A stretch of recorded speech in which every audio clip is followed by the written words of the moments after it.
Hi there, I'm Brian Whitmore, host of the Power Vertical podcast, and this is the Daily Vertical. There's a very simple reason why a new reset won't work. There's a very simple reason why any grand bargain with Vladimir Putin's Kremlin regime is doomed to failure. There's a very simple reason why a new détente with Moscow would probably make matters much worse. And that's the simple fact that Russia wants something from the West that the West is simply incapable of giving it.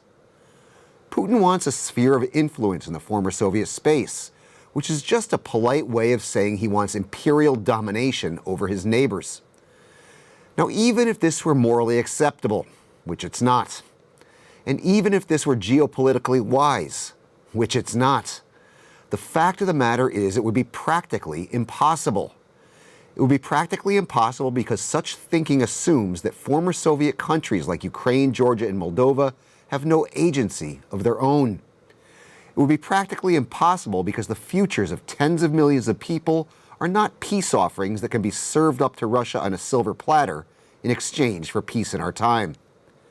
It may come as a surprise to some that Ukrainians, Georgians, and Moldovans have their own ideas about their political futures, and a not insignificant number of them would resist domination by Moscow regardless of what kind of new Yalta or new Munich agreement is reached between Russia and the West.